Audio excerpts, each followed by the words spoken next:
In TriBeCa, terror strikes a third time. At the corner of Greenwich and Chambers Streets, women pushed strollers, others walked briskly with small children and dogs by their sides. Students sat on the edge of a wall surrounding an elementary school, eating Halal chicken over rice from a nearby food cart, their backpacks between their legs.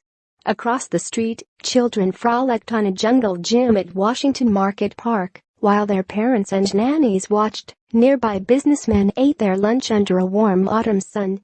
A couple of blocks away on West Street in the shadow of the World Trade Center, 1,776 feet of glittering glass and steel, joggers and cyclists journeyed along a bike path near the Hudson River.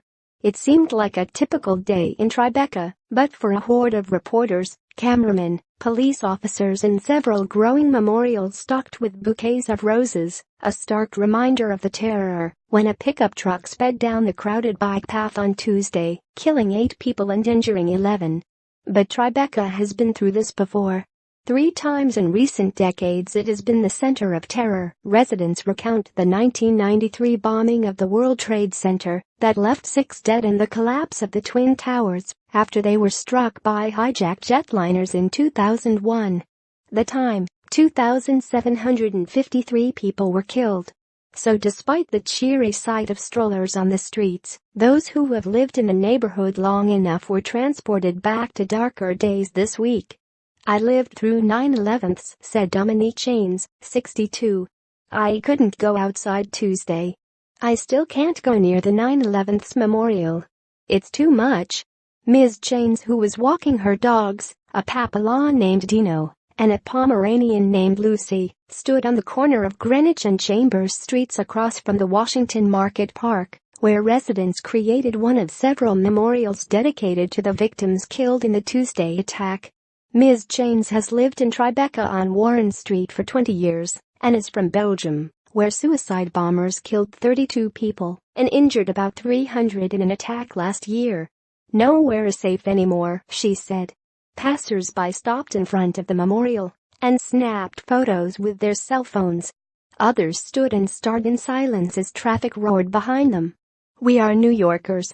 We're hardened to this and things like this is not going to stop us," said Bill Gooderding, 64, who runs an independent life insurance underwriting firm. "It galvanizes New Yorkers. It makes us stronger." Several blocks away, near Chambers and West Streets, Tamara Downey, 52, stopped on a city bike she had been riding. She uses the public bikes daily to get around throughout the city and travels on the path along the Hudson River because she said it was safe. But after the attack, she second-guessed her routine until a friend talked her into getting back in the saddle. And she did, even though she was trembling nervously. By riding, she said, she wanted to make a statement. The bike lane was crowded with bicyclists, joggers, and tourists, many who stopped along the way at 3 memorials dedicated to the dead, a Belgian mother of 2, 5 Argentine tourists, a computer scientist from Manhattan and a financial worker from New Jersey. "It's heartbreaking," said Anna Kaminska, 33, who traveled with her friend, Marta Malarska-Walczak, 34, from Poland. They were visiting the 9/11's Memorial and Museum when they learned about the terrorist attack, in which Sayfullo Saipov, 29, has been charged. TriBeCa has long attracted tourists from around the globe, and even more so with the opening of the 9/11's Memorial and Museum in 2011 and the new World Trade Center in 2014. They also flock to restaurants and the views by the Hudson River. "The restaurants are often packed wall to wall," said Manhattan Borough President Gail A. Brewer. "There are green markets on the weekends. The Hudson Park is wonderful, and people in the neighborhood are proud of it."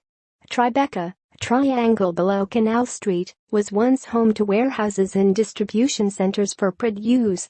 By the 1960s and 1970s, TriBeCa had become a gathering point for artists and actors, some who had squatted in the sprawling industrial cast-iron buildings that are now lavish loft-style apartments, where one-bedroom units go for about $6,800 a month.